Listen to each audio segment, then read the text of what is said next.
Greetings. This is Rabbi Aaron Box from Temple Beth Shalom in Ocala, Florida, back once again with my weekly podcast.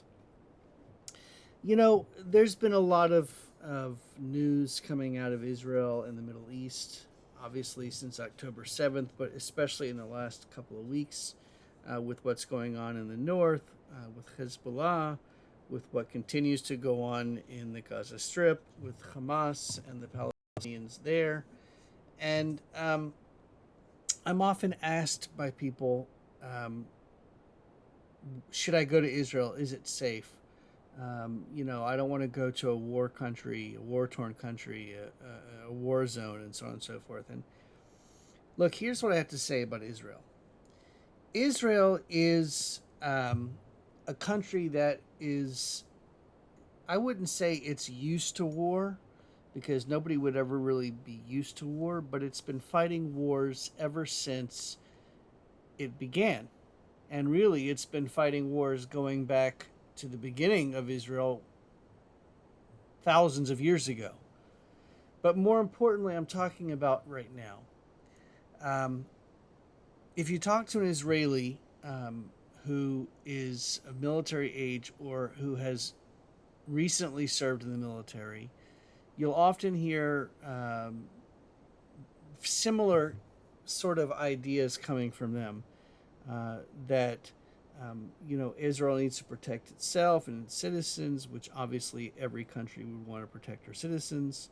Um, it's a terrible thing because people are being killed on both sides, Palestinians and Israelis. But Israel has to be defended.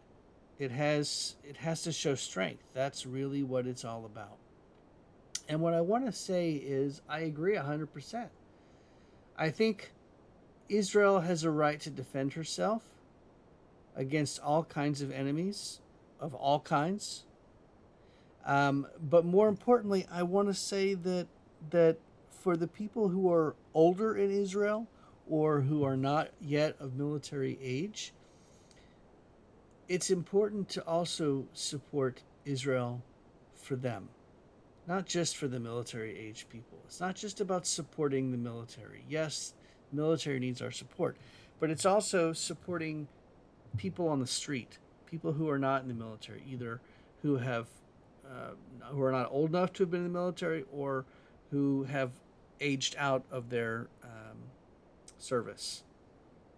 And I see pictures of Israeli soldiers of all ages going to fight, and some of the pictures are heartbreaking. You see them being separated from their families as they do what there's their responsibility, their duty to their country. Um, need to support them, but I also want to talk about going to Israel. Look, Israel depends tremendously on tourism. Let's just be honest here. Israel is one of the most visited and toured areas in all of the world. Um, there's nothing like visiting Israel. There's nothing like going to Israel. And honestly, I don't know a single person that I'm close to, Jewish person, of course, I'm speaking about, that does not. They don't go to visit Israel. When they go to Israel, they go home to Israel. I don't go. I don't visit Israel. I don't tour Israel anymore. Yes, I lead congregational tours, but when I'm in Israel, it's as if I'm home.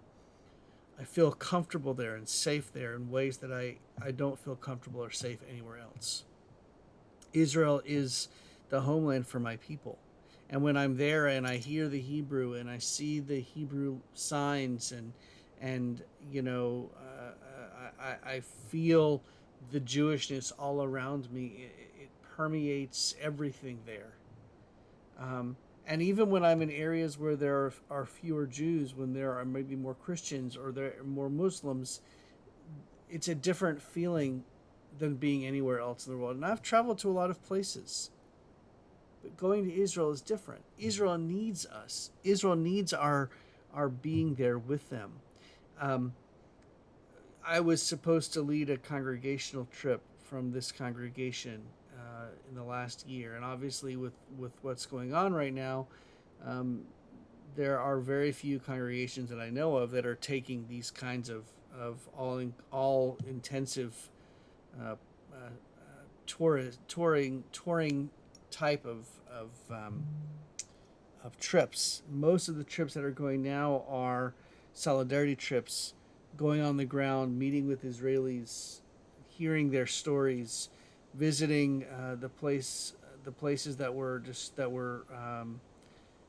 destroyed in October 7th, visiting the festival, the place of the music festival where the attack started.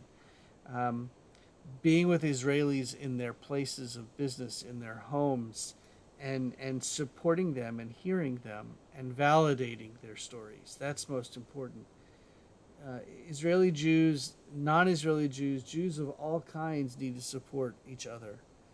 And I think that a solidarity trip is so important. And I'm seeing my colleagues who are leading these trips or going on these trips with their congregations, and